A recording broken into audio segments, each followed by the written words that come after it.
Hi everyone, my name is Rack Noble. You are tuned into Box Story. We're in the Champs Corner today and we have a guest with us. He's got a beard like a Fury, same size and height as a Fury. He even has the same name as a Fury. Davy Fury. How are you doing today?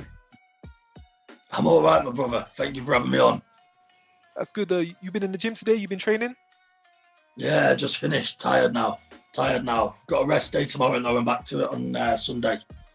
Okay, so you're going pretty full in with this. How many days are you training a week? We're in the gym 6 days a week. I'm running 7 days and I'm being told off for putting too much size on because I'm lifting weights pretty much every day. But I've got bad body dysmorphia. Sounds like you're keeping up with it. Sounds like you're full on program, full on track. Just let the people know, whereabouts are you from? What gym are you training out of at the moment? So I'm from Manchester and we're training out of Roy Richardson's gym, which is being run by Dale Arrowsmith and Louis Arrowsmith, brothers, my manager and trainer. It was a granddad's gym, but he's in his 80s now, so the lads have took over and it's a good gym, nice, close-knit family vibe sort of thing, and we get on, we all bounce off of each other. Okay, all manage one another as well. You got a few pros up there, other fighters up there to keep you going? Yeah, it's good. We've got a good couple of heavyweights signed to the gym as well. So, it's a nice dynamic. Okay, cool. Sounds like it's a gym coming up on the upper rise, couple young prospects and talents. Okay, so just before we get into things, just to clear the air, there's no direct link between yourself, Peter and Tyson Fury, because I understand you come from a travelling background and family yourself. Yeah, so there is, but I'm my own man, so. Okay, so no family relation, you're your own Fury, your own guy. Okay, so just tell us a bit about your upbringing, because I know you had a bit of an up and down start, but you seem to be in a great place right now. Just tell us a bit about that. Grew up in the back end of Salford. It was a different place in the 90s. Loved it, no complaints from me, but it led me down a bit of a dark path. I was left to my own devices when I was very, very young, and made some judgmental errors, which I paid the price for. But here we are, boxing sorted me out, turned me around, and saved my life, really. Okay, because I've watched a few of your interviews, and I see you've done a lot of growing up and self-development during your lifetime to become the man that you are today. There's been some rocky moments, no doubt. What have been some of your biggest challenges that you had to overcome today to be here today in this position? Oh God, it's the $1 million question. Drink, drugs, being around the wrong people, making money the wrong ways. Pretty much every bad decision you can make, I've probably made it. And like everything else, I don't do things in halves. So I've made bad decisions and took it to the nines. But sometimes you've got to make them decisions to be out and down on your luck before you can come back. I think sometimes you've got to go to rock bottom before you can redevelop and become the man that you're meant to be. Okay, so you're saying you've been at those lows, you've hit the bottom, and the only way up is now. Because from looking at your history for the last few years, it sounds like you've been on a roll, and it sounds like things have gone from strength to strength. And this journey that you're going on now sounds like it's hitting the rainbow. Yeah, definitely. It's one of them. The last few years have been unbelievable. Hard work, determination, and boxing. I think I've got quite an addictive personality, and I need something to be addicted to. So it's one of them. We've got a third party nodding away in my professional vision, but it's one of them where if I go to the pub for a beer, I'd go for 10 beers. If I go to the gym, I go until I physically throw up.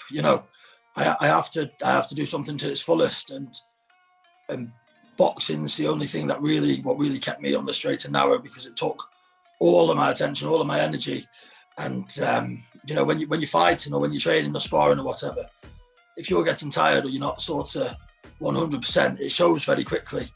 So I kind of got to the point where I was like, well, actually, do you know what? I need to eat better. I need to rest more. I need to stop drinking. And the addiction to this sport cleared up the negative addictions to other things. So it's definitely, you know, it's definitely been a massive positive, and it really has helped me stay on track, and you know, it's kept me from falling off. I definitely agree. And a boxing addiction is probably the best addiction you can have. It keeps you disciplined, keeps you not up all night, keeps you off the drink, off the alcohol, keeps you training, keeps you disciplined, keeps you doing all the right things that you need to do in life, keeps you pure, keeps you healthy. It clears your mind. Like, I'm sure you know what it feels like now. 6 out of 7 days a week you're training, not because you have to, because you want to be there, not staying out of the pub because you have to, because you don't want to be there. All these things that boxing installs into one.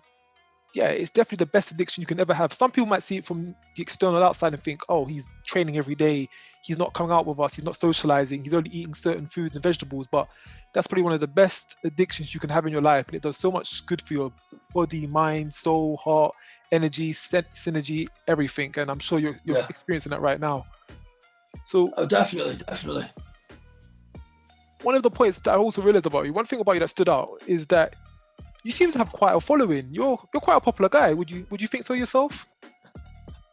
Do you know, right? The sort of support and love that I'm being shown is phenomenal. You know, we've always done loads of tickets. We've always had a good support around us, and it's, you know, it's something that's always overwhelming. And you know, I think sort of the fact that I've turned my life around so much is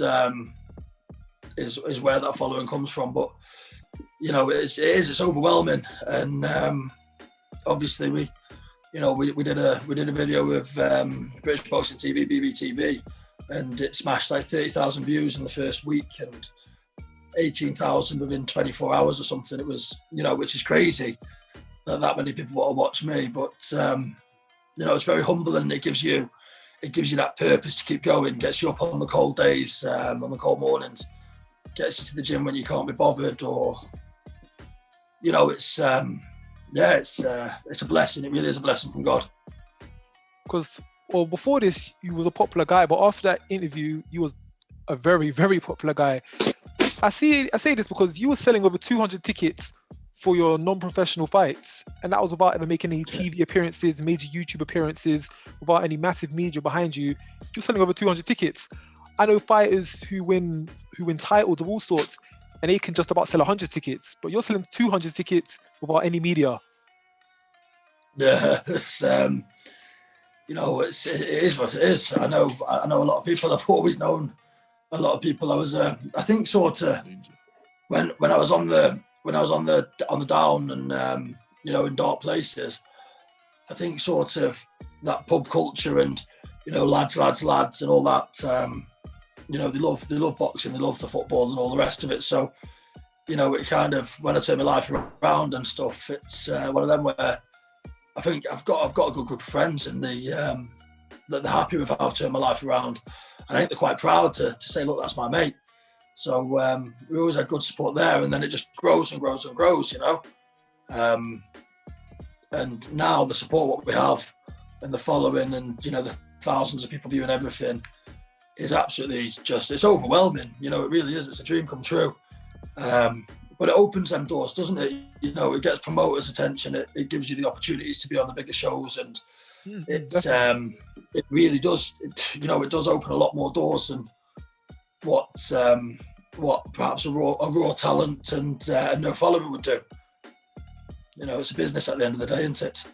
Part about business, yes, boxing is the business. Boxing is more business than people probably realize. And about the promoters taking out and taking note, well, for one, being a heavyweight, that's straight away going to catch attention. And before this interview, about an hour before this interview, I went into your social media, 7,136 followers on Instagram. Now, I'm not saying a fighter is measured by his amount of followers, but I've seen fighters who have fought for British and European titles, even won them. They featured on Sky Sports, even on BT Sports, and they don't have close to that. How have you managed to appeal to so many in such a short space of time? I don't know. next question. Because a lot of boxers want to know your secret. Because, yeah, looking at your profile, I would have thought you already had 5 fights. You fought at York Hall and Wembley Arena at least twice. But nope, still to make his debut. I don't know. Like, I mean, we had a big we boxed at Derby Arena in was it October 2019, I think it was, and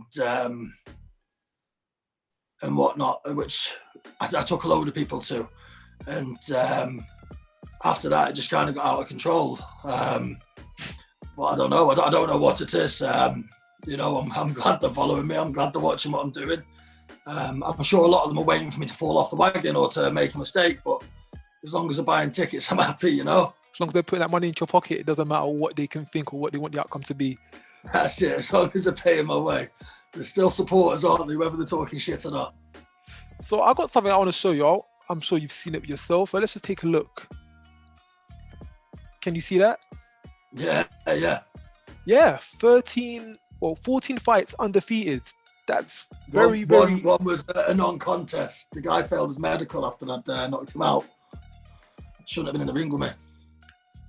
So pretty much a perfect 13 in a records. Undefeated as an unlicensed fighter is a very impressive record, may I say. What has made you decide to turn professional at this point right now? Do you know, like the EBF license and stuff just isn't. We're getting like 3 or 4 pullouts on every fight. We're getting people saying they'll fight me and then pulling out 2 weeks before. And, you know, I take it seriously. I train for a fight. If I'm fighting a 6'9" southpaw, I train for the 6'9" southpaw. So then when somebody pulls out and they end up fighting somebody who's 6'1" and orthodox who's got a mixed record at 2 weeks' notice, you know, it's I've sold the tickets based on who I'm fighting, and it's going to be a war. You know, the last fight was meant to be a 10-rounder, and it just kept on getting pulled. I think they changed the opponent 4 times, and in the end, the guy who they put in had like 8 fights, and he was 4-4, and you know, it just wasn't okay for the fans. So I think just, you know, when the level isn't there and when you can't get the matchups, and you know, it's all well and good that people want me on the shows because they know that it comes with a lot of money, but if you can't get the matchups and you haven't got that, then it comes to a point where you've just got to say, okay, what's next? And then I wasted a bit of time with somebody who he wasted my time, we'll just say that. And then I just thought, you know what, now we've you know, I'm 29, we've got to make this decision, we've got to take things seriously, and did my research, got put in touch with Dale and Louis, and do you know what, it's been a dream since. We work really well together as a team. Dale is so motivated and he knows his shit, he knows he's so good at his job, and you know, he's there every day, he's on the phone to me, should we do this, should we do that, I've got you this, I've got you that, and I'm just like, wow. And because he knows of the experience I had before, he's got this habit of sending me like screenshots and proofs of everything. I'm like, you don't have to. Like, we're like family now. I fucking love the guy. And yeah. So I think just sort of it's time for the next level, and I've outgrown that. So yeah, I mean, I agree, because it's a dream. Most unlicensed or white collar fighters won't make it to 14, 13 contests. And because many fighters would have had 5 or 6 wins in a row, been undefeated, and decided, you know what, I'm turning over pro right now, I can do this. For a long time now, you've definitely had the ability. Why not sooner? Just logistics of things, of life, and then you know, finding the right people. I think finding the right people, finding the right team, and like I say, I spent half a year with somebody who wasted your time, I heard. Yeah, basically. And money, yeah, time and money, the worst 2 things you can lose. That's it. And you know what? I'm not bothered about money. I'm really not. I'm not a money motivated man. But when it comes down to it, like taking that time from me on a promise, what's not real, I just, you know, still now I can't contemplate or get my head around it. And I thought, you know, I had a friendship with this guy, so I kind of trusted him more than what what I perhaps should have done. And and even now, I'm kind of waiting for my phone to ring and go, oh, I saw that interview. I'm really, really happy for you. But that's kind of like the proof that I needed, that there's been absolutely no contact from him. And it's just like, well, you were just looking for your payday, weren't you? Which, you know, it hurts. It hurts because I didn't think I had a friendship with him, but it be what it be, you know. Unfortunately, boxing has quite a few shady characters. You do need to watch out for that. Sometimes just having the right people, the right team coach around you could be all the difference that you need. But it seems like you've got some positive people around you. You're working together as a unit. Yeah. Definitely, I think you can go on to make an impact of some sort as you would like. There's been previous boxers in the past who was in white collar unlicensed boxing, such as Fabio Wardley, Anthony Yards, and look, they're doing big things. Anthony Yards fought for a world title. Fabio Wardley's broken onto the scene and he's shown many waves. So I definitely think it's capable. As a heavyweight, you've got a bit more time in your hands, so you're not rushed. As long as you take it seriously, which it sounds like you are. Yeah, of course. You'll be able to have your moment. So, is there any other combats that you've had experience in? Any jiu-jitsu, mixed martial arts, judo? I've been a fighting man my whole life, but you know, I've never sort of really studied any discipline. Always been sort of fist sports, you know. Did a bit of bare knuckle, did some unlicensed stuff, some semi-pro stuff, some stuff on a European license, and you know, that's about it. I was very on and off for a long time because, you know, the drink and the party and everything took over, and I made some bad decisions. But yeah, that's the only thing I regret, not taking it this seriously sooner.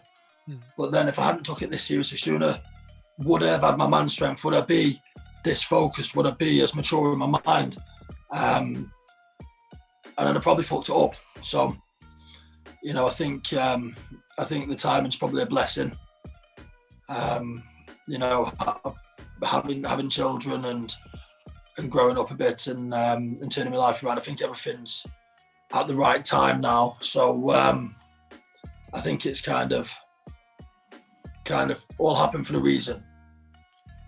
Sometimes life takes us in very different journeys. We all get to points at different times. And like I said at the start, it sounds like you've had a lot of self-development, a lot of life lessons to be the man that you are today. So as a heavyweight, you've got a bit more time than the lower weight classes. Look at Joe Joyce. I believe he's 35 and he's on the verge of going for world titles. So as long as you keep your body in good nick and good shape, you're still ambitious, you're still going to train hard. This division is open for it. It's doable. You win your first fight. That's it. I look at Joe Joyce a lot because firstly, I really like the way he boxes. And secondly, I find it, you know, I find it quite encouraging that he is a bit older and he's done everything a bit later, because it just shows, you know, you really can do it. No, Joe Joyce is one of those guys. He definitely can do it. As an amateur, so we both boxed out of Southwest London, in that region, Southwest London. Yeah. So I shared a changing room with Joe Joyce on multiple occasions, and I always just thought, one day this kid's gonna do something special. This kid's gonna be out there, because as an amateur, he was knocking everyone out. So as a pro now, to see him do the same thing, I'm not surprised, and I couldn't be happier for him. Yeah, man, he works behind that jab really well, like really, really well, and that's something, you know, working off your jab, it wins fights, doesn't it? The amount of people that just look for that big knockout, as well. The basics, good jab, boom. The basics will get you a long way. A good jab, a good 1-2, a stiff right.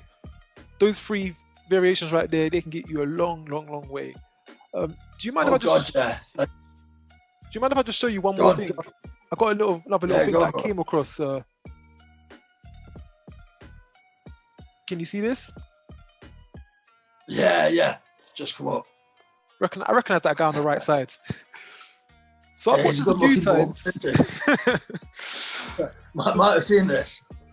So almost feels like I was there. Almost, so close. From what you recall, what do you recall at this time from this moment when you was in? What was going through your mind? What was you thinking? The guy told me before they fucked up the order that they got us out of our dressing room, and he goes to me, I'm a fan, can I have a picture with you? And I went, don't say that, I'm about to punch your head, mate. Well, Asked me for the photo after. Didn't lie. 10 seconds in, you put him down. So you lived up to that. Oh, that's it. I don't tell fibs. Hard-working man.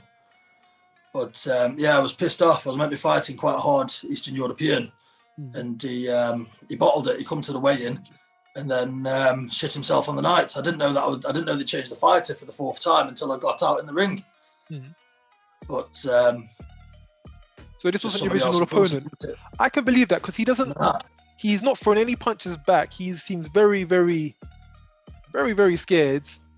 Doesn't look like he's trained too much for this either. Yeah, I was really pissed off.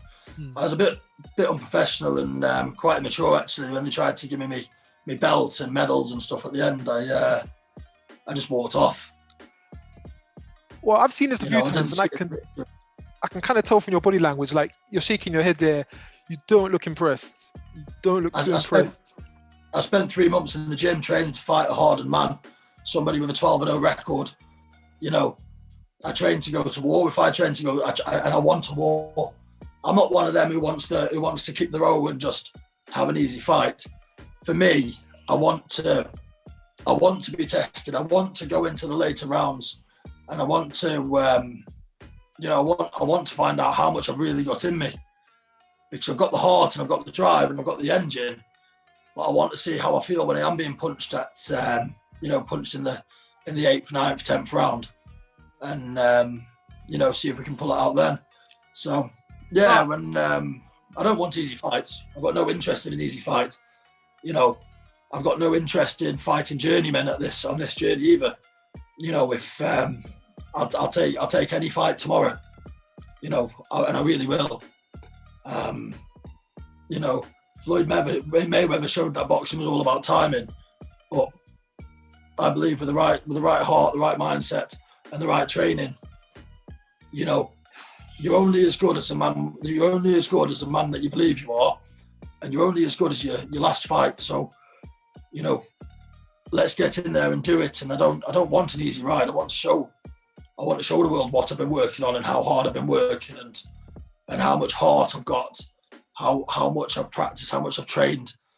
Because, for me, I don't look that clean in the gym, but when it comes down to fight night, you've got them fighters who look amazing on the pads and look really fresh in the gym, and then they just forget it all on fight night and go into a rabbit in the headlights. But with me, I'm a bit sadistic. I smile when I get hit, and I'm very focused. I'm a fighting man. I'm not scared of punches being thrown at me, and I come into this laser focus. It's dog eat dog, and that's your meal ticket, isn't it? No, I definitely, being a fighter myself, I definitely understand where you're coming from, because when you spend 8 weeks training, dieting, missing out on important events, family, social gatherings, putting everything into this, going to bed every night thinking of this particular moment and date, when you get to the day, you want to challenge, you don't want to knock over, you've put your heart and soul into this, and this is your time to show that you've gotten better and improved and see where you've come along. This is your exam, so you want to be tested as good as you can be. Exactly.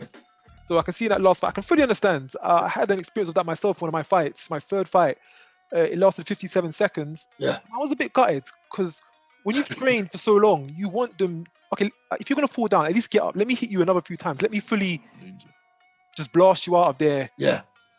Put something up at least.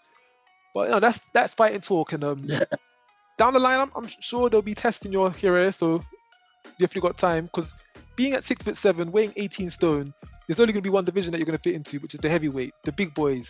And there are some big names in the division domestically. Like we've got AJ, Tyson Fury, Joyce, Dubois, White, Chisora, Price, Huey Fury. The top 10 is stacked with names, all between European and world level.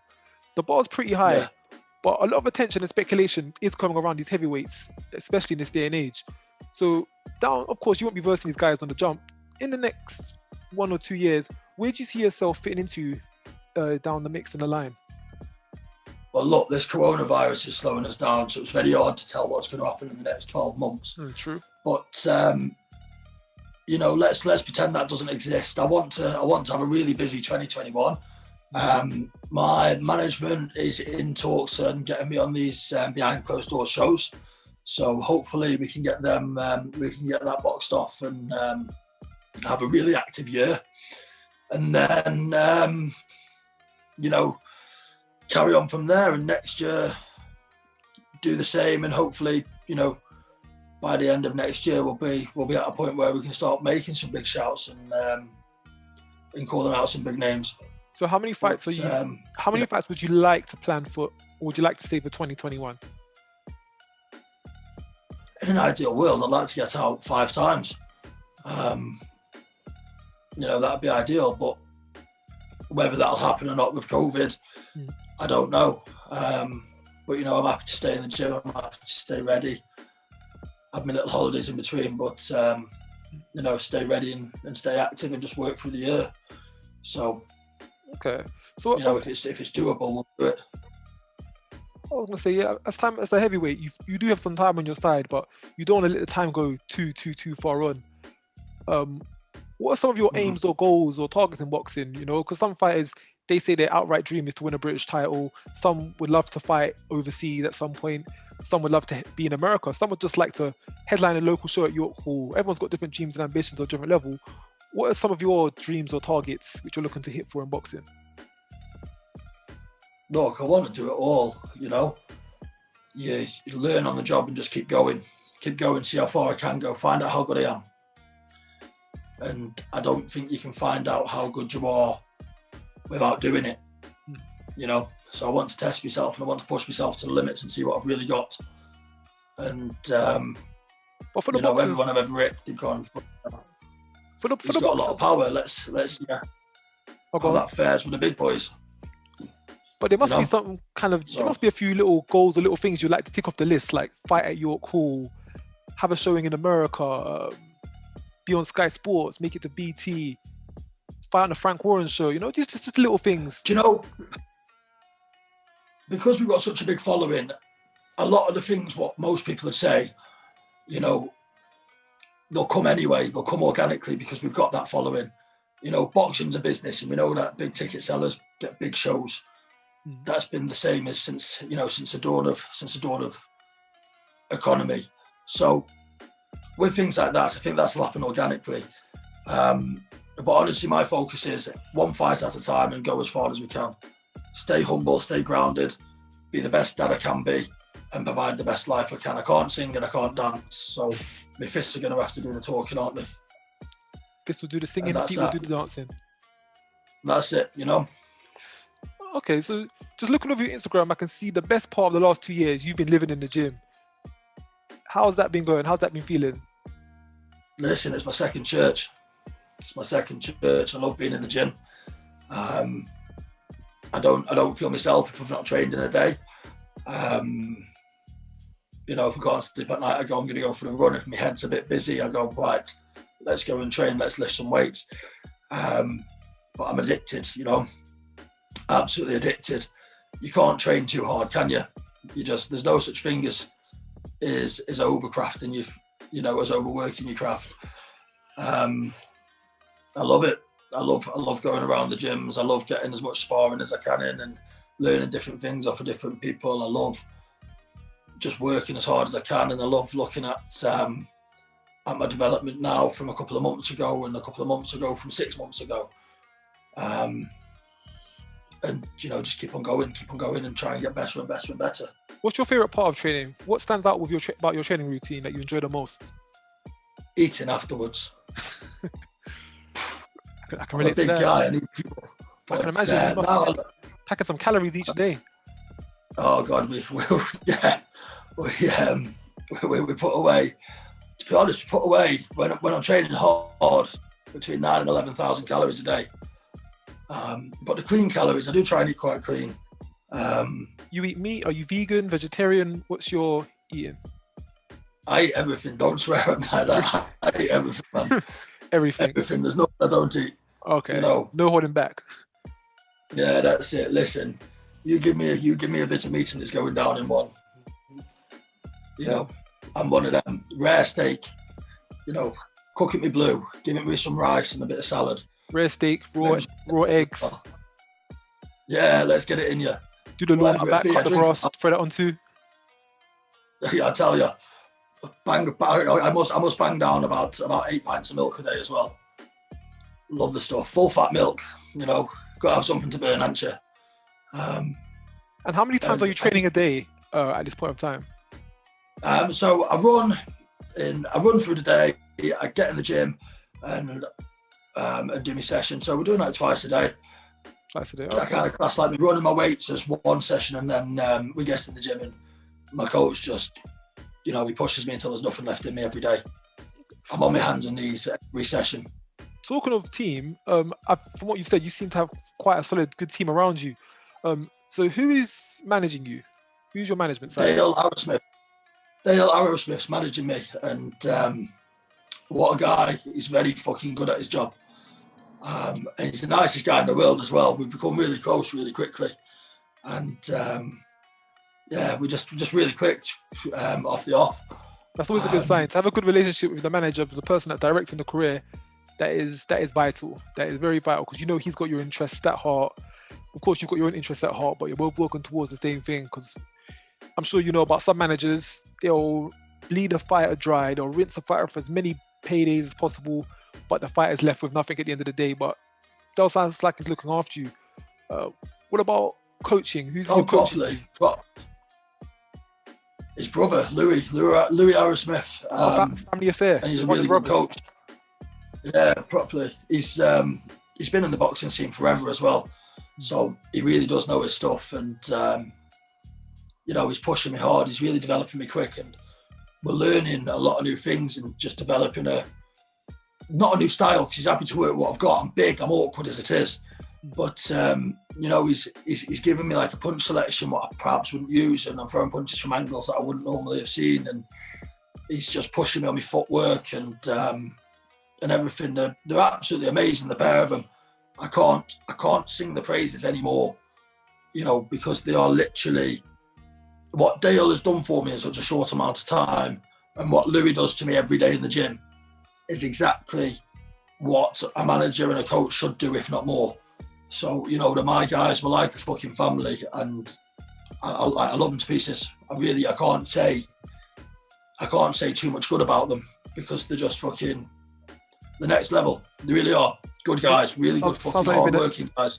Sounds like they've been amazing to work with. So you got Louis, you got Dale managing you, you got Louis training you. Have you got any other trainers? Anyone doing your strength and conditioning? Anyone else help within the team? No, Louis does it all. You know, he's a unit. Louis is. He really is. He's a strong guy himself. So he does it all. He knows his shit, man. He really does. Okay. Well, it's good. Sounds like you've got a solid team behind you. Got solid training.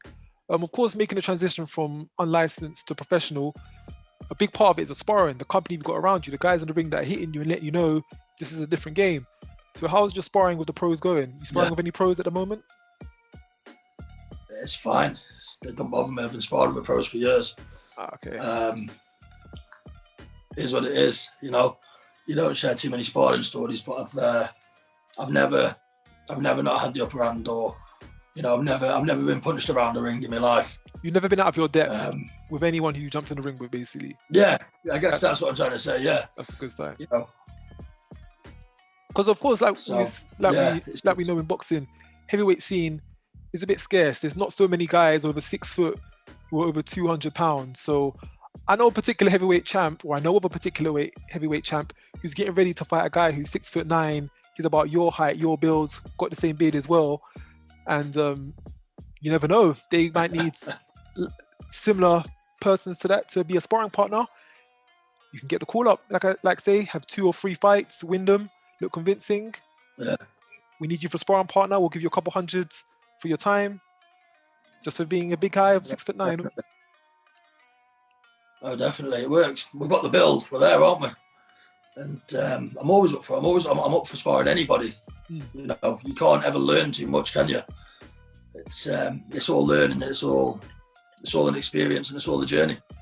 Especially at this point as well in your career, where you're developing. There's not much footage of you to go by. These fighters that are higher up in the ranks, they want to know what you're about. They want you to come down to their gym. They want to move around with you a bit. Especially the guys who are at the top level, who will see it as, well, I'm not going to fight this guy in my career, because by the time he's getting into his prime, I'm probably going to be leaving the game. So we don't mind sharing our gym secrets and having him around our camps and passing the torch over in the gym to this guy. So And as we said, there's about 8 heavyweights right now active who are definitely above European level. Just ways you can cut in and get to rub shoulders with these guys and have some of the success that they do down the line.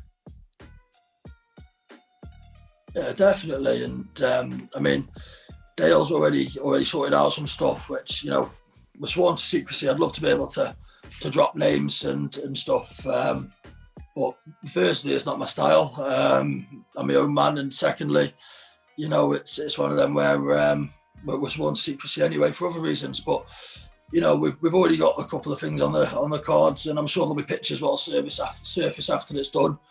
But, you know, I'm one of them. I don't like to talk about what's coming up. I'd rather show you afterwards.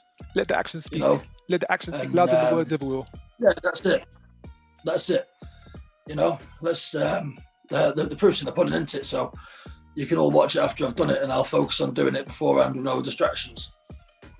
Okay, sounds like you've got a good team around you. Sounds like everything's going how it should be.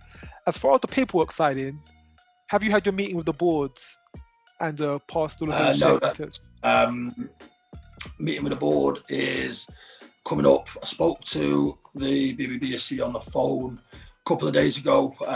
License fees and all that's all paid, so we're just waiting for that date. But again, we've got COVID, which is well, holding everything up. But there's my belief that at the moment, meetings are still going on, so hopefully we shouldn't be held up too much. Okay, that's good to hear. So I know you can only say so much to the public at this point of time, but how's it looking for a day getting out there for your debut? How's that looking? Got a rough time scale? We're looking sort of March time. At the moment. Early or late or middle? Couldn't answer that. If I give you an answer, I'd be lying. I want to get out as soon as I can.